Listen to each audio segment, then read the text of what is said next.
Assalamualaikum warahmatullahi wabarakatuh. Kembali lagi bersama saya Prat Fikri. Hari ini kita akan membahas mengenai patofisiologi ulcus pepticum. Jadi ulcus pepticum ini merupakan tuka atau luka yang berada di jaringan mukosa saluran pencernaan. Terutama yang paling sering terjadi adalah di bagian lambung dan di bagian duodenum. Nah, jadi sebenarnya apa yang terjadi?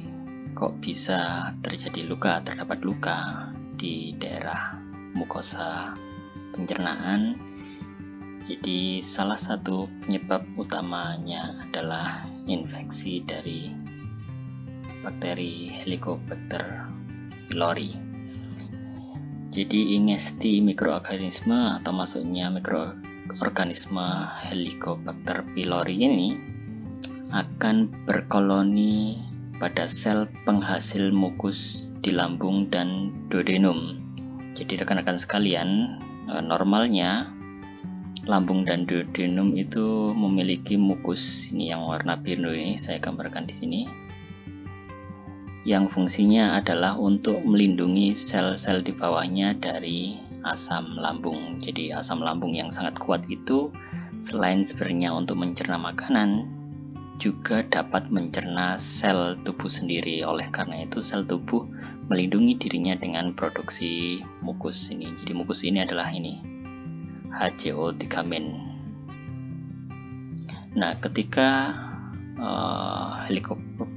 Helicobacter pylori ini berkoloni di dalam tubuh, maka dia juga akan mengeluarkan atau sekresi toksin,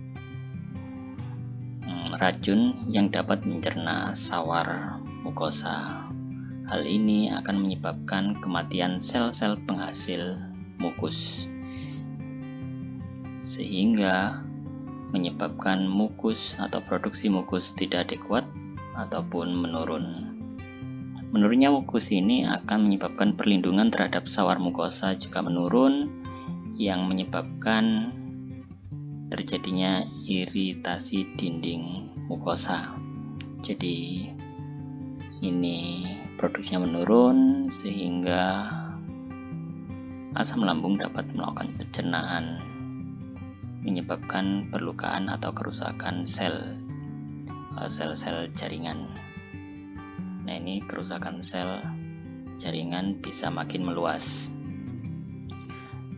Selain karena infeksi Helicobacter pylori, ada juga proses lain yang dapat menyebabkan cedera pada sel penghasil mukus, yaitu adalah semua jenis shock yang menyebabkan penurunan aliran darah seluruh tubuh, luka bakar, sehingga menyebabkan aliran darah terganggu.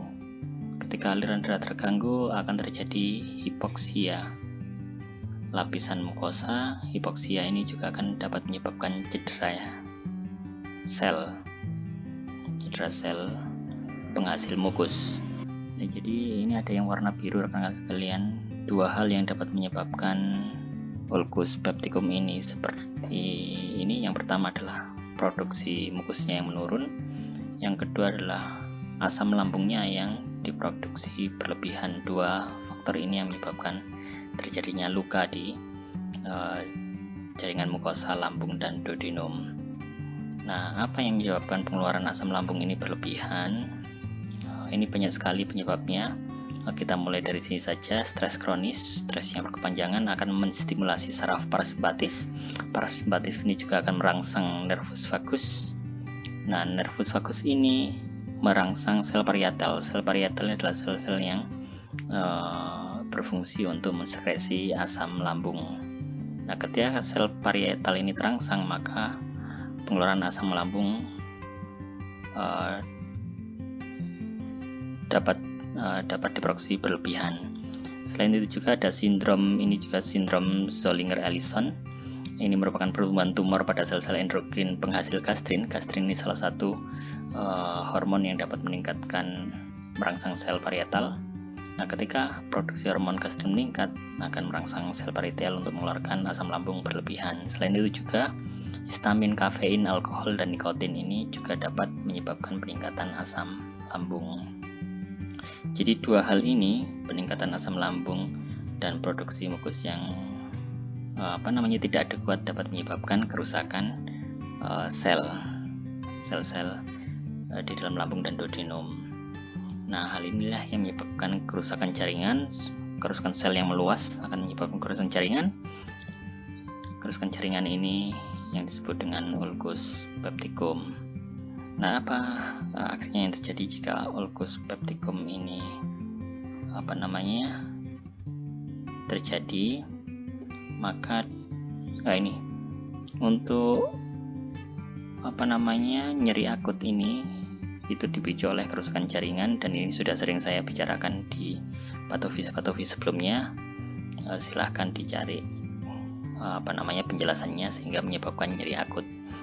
Nah, ketika ulcus pepticum ini terjadi, jika ini meluas semakin dalam, jadi ulcus pepticum ini lukanya bisa dalam sekali, rekan-rekan sekalian, dalam sekali sehingga dapat menyentuh vena ataupun sampai ke arteri.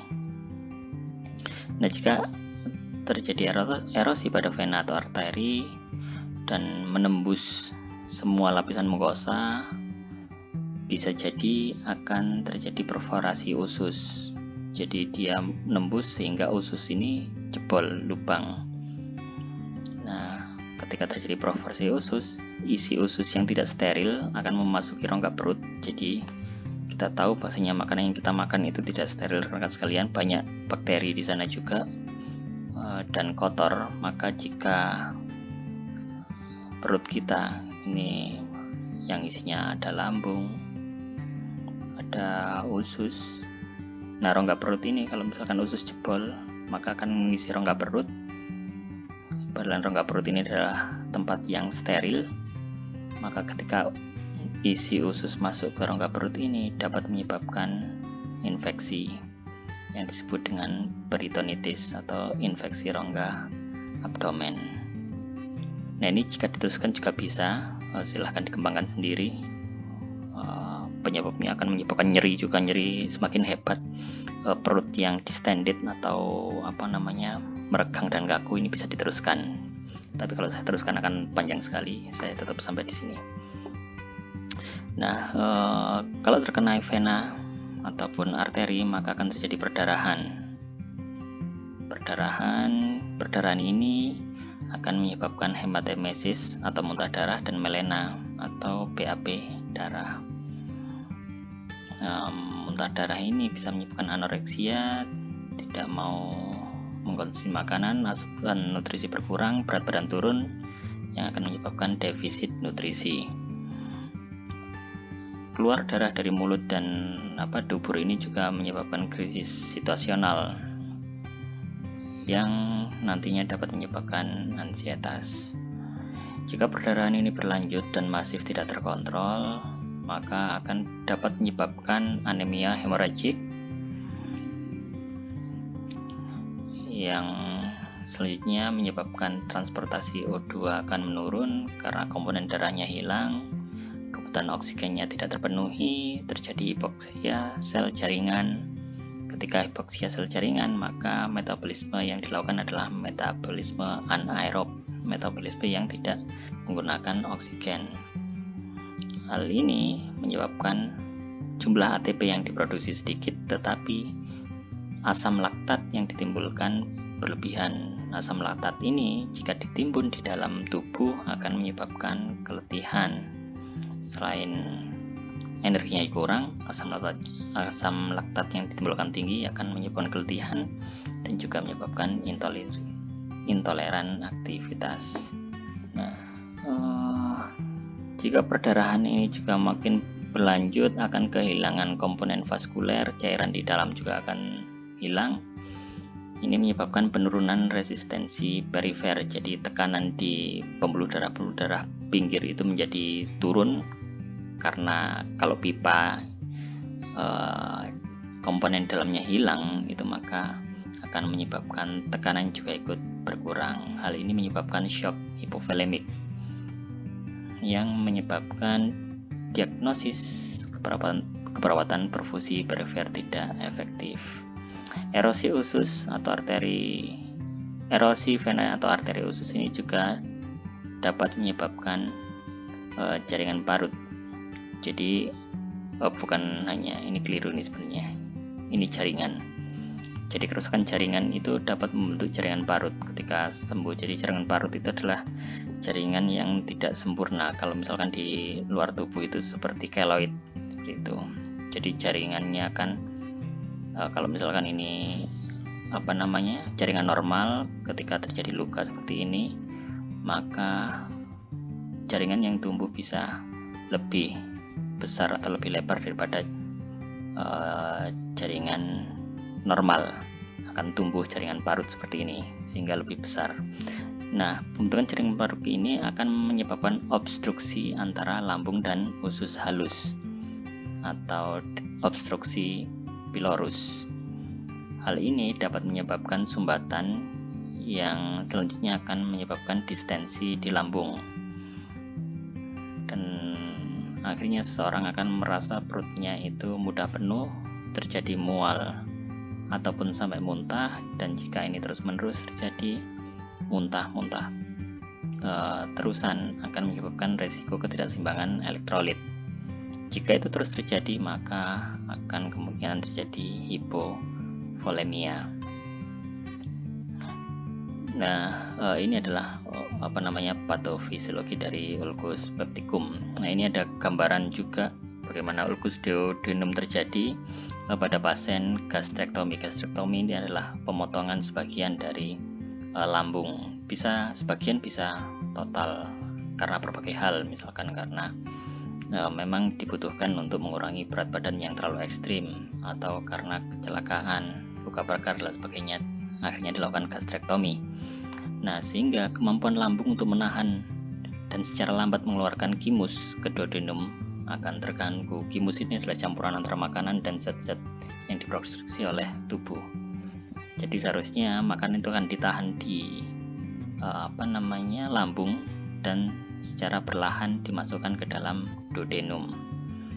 Nah, perpindahan isi lambung yang terlalu cepat ke duodenum ini akan memperberat kerja lapisan mukus produktif duodenum. Jadi kita tahu kimus ini yang ada di dalam lambung akan bercampur dengan asam lambung. Asam lambung ini sifatnya asam sekali dan sangat mengiritasi, sehingga kalau terlalu cepat dimasukkan ke dalam duodenum maka akan juga memperberat kerja lapisan mukus di duodenum karena zat asamnya terlalu pekat atau kental. Nah, ketika terlalu cepat kerja lapisan mukus protektif di dalam duodenum juga tidak adekuat, maka akan terjadi kerusakan sawar mukosa duodenum. Ya, selnya rusak, jaringannya rusak, terjadi luka mukus duodenum. Nah, hal ini disebut dengan dumping syndrome. Jadi perpindahan kimus yang terlalu cepat dari lambung. Nah, itu saja rekan-rekan sekalian mengenai patofisiologi dari ulcus pepticum ataupun ulcus duodenum. Untuk daftar rujukan atau literatur silahkan dibaca di sini. Semoga patofisiologi ini bermanfaat. Saya akhiri. Assalamualaikum warahmatullahi wabarakatuh, and keep healthy.